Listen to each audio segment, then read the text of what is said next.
lot from those experiences of how I hadn't been taking care of myself. Because before, everything just came. Like, I didn't need to take care of my mental health. I didn't need to take care of my physical health. Because that's just something that was built into my life, especially in high school. But going to college, I didn't have those much. And then COVID happened. And so I learned a lot about balance from that. And I've slowly been getting better the past few years, and I feel like I'm at a pretty good place. I still have good days and bad days, and I never have consistently as good days as I used to.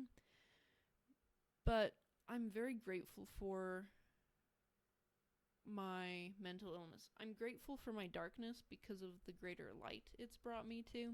That's beautiful. And I really like I'm that. grateful for how it's taught me to be empathetic and taught me to see the complexity. Like, now I realize there's so much complexity in life. It's not all this works for everyone. Everyone is different. Everyone needs different things. There's so many different circumstances. Eventually, I was depressed, directionless, and unemployed. And that is a great way to get into poetry. That's a really nice segue there. And also just like the oomph behind that too. Yeah, that's a lot. If this is what you have, poetry will happen.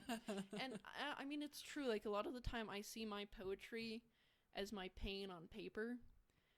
It's like a way that I express and examine everything that happened to me and the complexity. I was going to write prose, just like kind of these essays about life. But then everything I was writing just turned into poetry. My poetry now is a lot about complexity and divine love and finding God and how,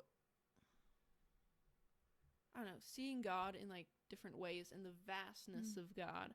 I write a lot about God, if you can't tell.